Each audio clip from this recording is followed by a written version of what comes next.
आज के मुख्य अतिथि भारत सरकार के माननीय मंत्री गिरिराज सिंह सर, कुंदन सर, मटिहानी के माननीय विधायक, हमारे दुग्ध संघ के माननीय अध्यक्ष विजय शंकर सिंह, नरेंद्र सिंह जी, हमारे विधान पार्षद सर्वेश सर, हमारे दुग्ध संघ के प्रबंध निदेशक सुनील रंजन मिश्रा साहब, एबीएस की टीम, एनडीडीबी की टीम, और आज जिनके लिए ये सभा आयोजित की गई है, जिनके कंधों पर हम किसानों के नैया को पार करने की जिम्मेदारी, बहुत बड़ी जिम्मेदारी है, ऐसे कर्मठ और जिन्होंने बहुत बदलाव लाया भी है और बहुत काम करने की आवश्यकता है, ऐसे हमारे दुग्ध संघ से जुड़े हुए और अन्य संस्थानों से जुड़े हुए कृत्रिम गर्भाधान के कर्मचारी पदाधिकारी। आज इस नस्ल सुधार कार्यक्रम में मुझ जैसे एक किसान को कुछ बोलने का अवसर दिया गया है, इसके लिए मैं अपने आप को गौरवान्वित महसूस करता हूं और मैं प्रयास करूंगा कि एक किसान की वास्तविक पीड़ा क्या है और जो जमीन पर, सरजमीन पर जो वास्तविकता क्या है, ये मैं आपको बताने का छोटा सा प्रयास करूंगा।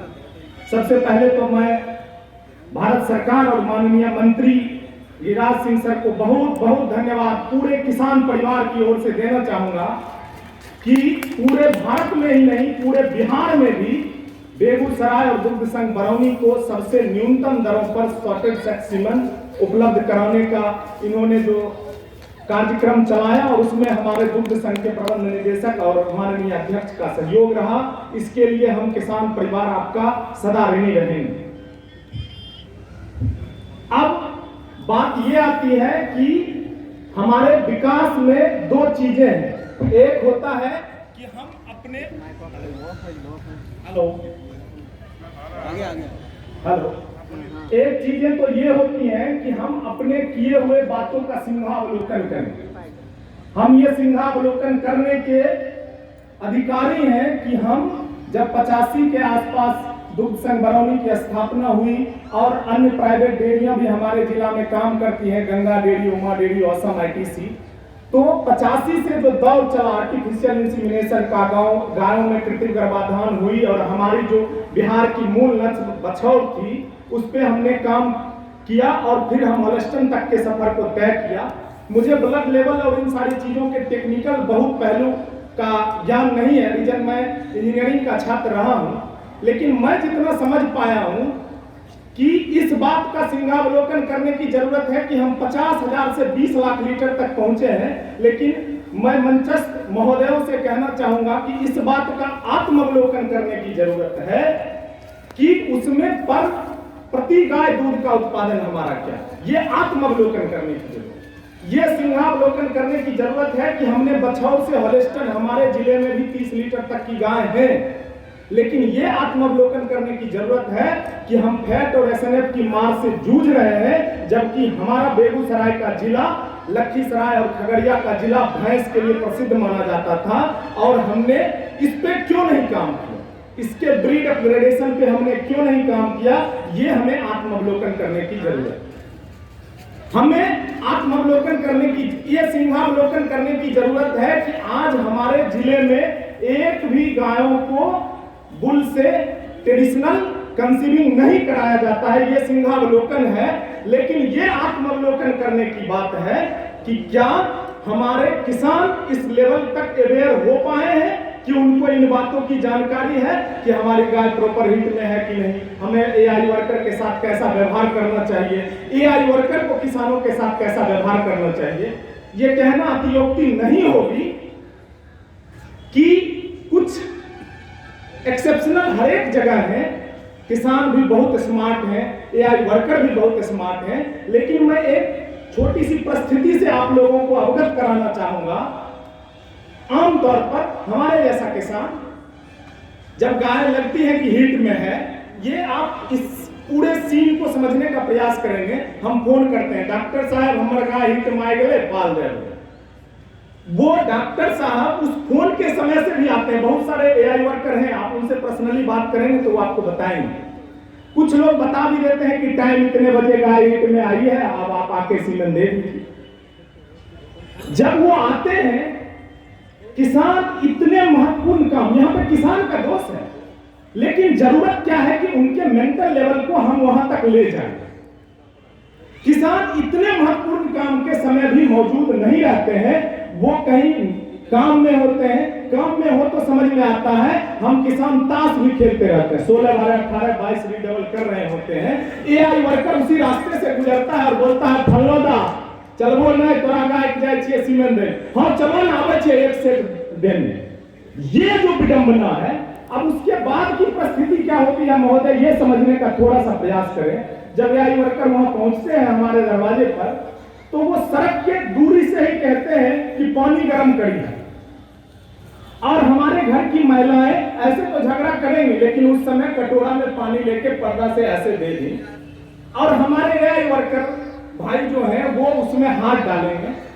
अभी सर ने बताया कि थ्रोइंग का परसेंटेज क्या हो, सॉरी टेम्परेचर क्या होगा और ये सारी चीजें, लेकिन मैं दावे के साथ कह सकता हूं, मैं दुग्ध संघ बरौनी के लगभग 2200 समितियों में 1500 समितियों का विजिट किया हूं। लाखों किसानों से हमारा डायरेक्ट संवाद है।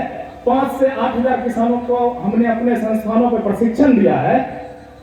मेरी ये गारंटी है, मैं दावे के साथ कह सकता हूं कि 95% हमारे एआई वर्कर वो थर्मामीटर नहीं रखते हैं, उनको अनुभव हो गया है, जबकि तापमान नापना किसी के अनुभव में नहीं। लिक्विड नाइट्रोजन का टेम्परेचर और उससे निकलने के बाद थ्रोइंग का टेम्परेचर, ये उनके कंट्रोल में नहीं है, लेकिन वो हाथ से ही करते हैं।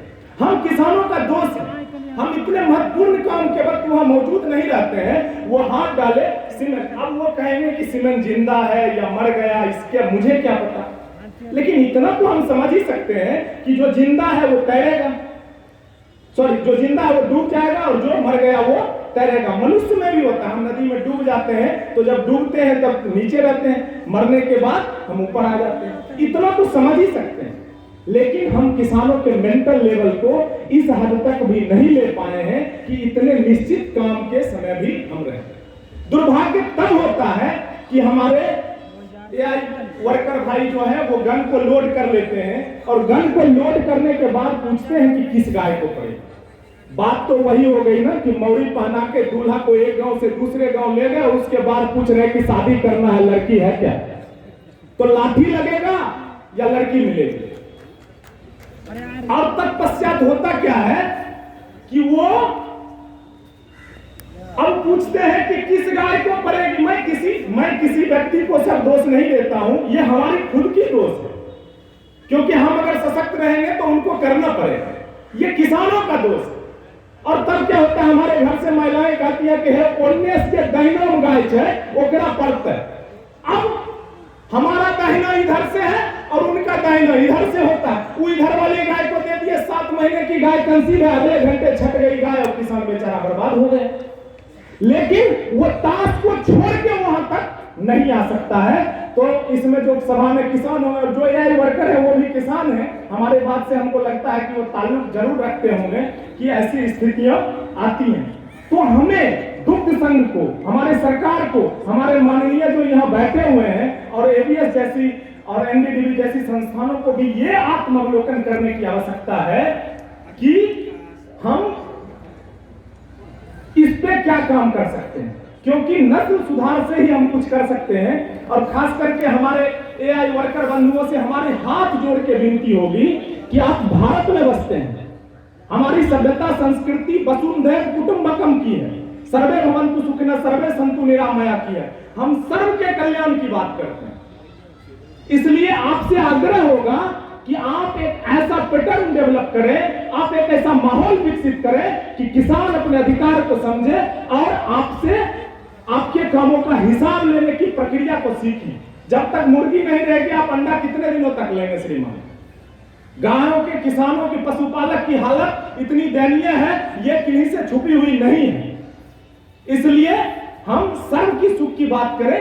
वास्तविक मुझे बड़ा दुख होता है सर बताते हुए, नहीं बताना चाहिए फिर भी बताता हूं कि कुछ हमारे मित्र ऐसे भी हैं, वो कहते हैं कि गाय पाले खाए तो एक के बेर में तो हमें की ले। ये आत्मग्लानि होती है कि हम किसान हैं और आप भी किसान हैं। आप कोई रॉकेट साइंस पढ़ के नहीं आए। बड़ी खुशी हुई कि सर ने कहा कि वो स्पेस साइंटिस्ट है और फिर हमारे लिए काम कर रहे हैं, और हम किसान का बेटा होकर भी किसान के लिए काम नहीं करते हैं। ये हमारे लिए आत्मावलोकन की बात होगी। और हम सभी महानुभावों से आग्रह करेंगे कि एक बार रिफ्रेशर ट्रेनिंग तो बिल्कुल करवाएं, क्योंकि दुनिया कहां से कहां चली गई, कितनी लेटेस्ट टेक्नोलॉजी आई, और आज भी जो हमारे एआई वर्कर हैं वो इसी पैटर्न पे काम कर रहे हैं। अब सबसे बड़ी बात है कि हमारी सोच को उस लेवल तक लाना पड़ेगा। आप कितनी भी टेक्नोलॉजी ले जाएं, आर्टिफिशियल इंसेमिनेशन तो आए, उसके एडवांटेज तो हुए, लेकिन उसके डिसएडवांटेज भी हुए। तो जब सॉर्टेड सेक्स सीमेन आएंगे तो इसके भी कुछ ना कुछ डिसएडवांटेज होंगे। लेकिन हमारी जब सोच बदलेगी, हमारे भारत में क्या है कि हम अगर खुद खा रहे हैं और दूसरों का छीन के खा रहे हैं, अत्याचार, लेकिन हम खुद खा रहे हैं, ये सदाचार। लेकिन हम खुद खा रहे हैं और दूसरों की खाने की सोचते हैं, ये धर्माचार, ये परोपकार है।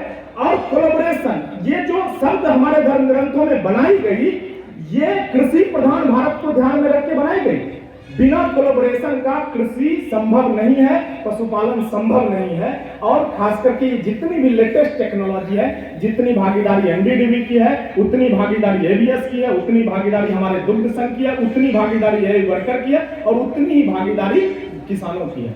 हमारे किसान भाई, जब हम गाय चराते थे, हमारे पूर्वज हम कहते गाय चरवे रहती दादा, हमरा मिनरल कहां दे रहे, निमक कहां दे रहे, नहीं देते थे। वो ठीक करते थे, क्योंकि चरने के क्रम में हमारी गाय ऊस चाटती थी जहां से आयोडीन की पूर्ति होती थी।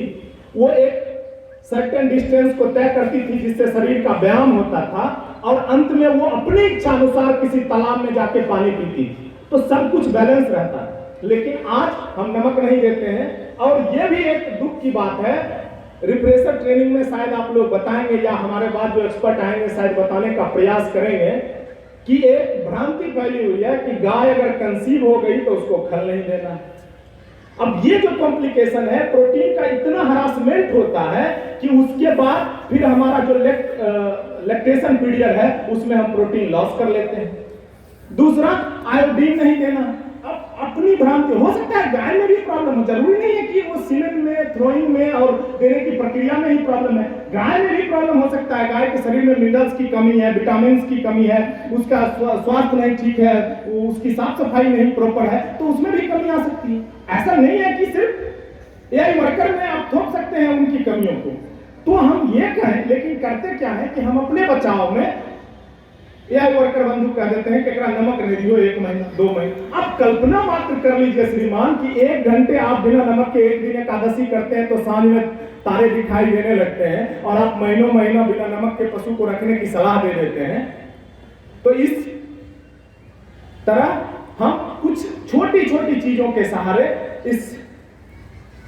इस महायज्ञ में अपना योगदान दे सकते हैं। और मैं सब दिन पूर्व से कहता आया हूं कि हम किसान जो है, इसके बिना ये दुनिया अधूरी है। हम परमपिता परमेश्वर के भी भोग लगाने के उत्पाद बनाते हैं, और फिर हम निराश हो रहे हैं, क्योंकि महोदय एक ही मात्र कारण है कि इसमें पैसे नहीं आ रहे हैं। और पैसे तभी आएंगे, टेक्नोलॉजी आई, लेकिन उस टेक्नोलॉजी का पैरेलल सही तरीके से यूज हो, तभी हम उसका फायदा ले पाएंगे।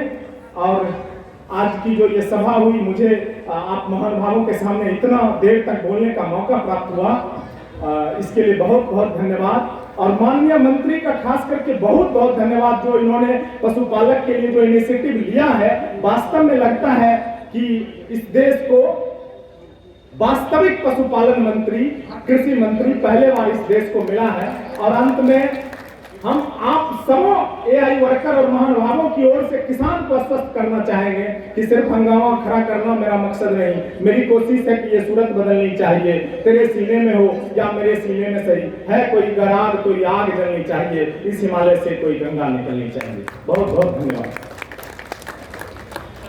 बहुत बहुत धन्यवाद बरजेश को धन्यवाद। किसान को क्या करना चाहिए?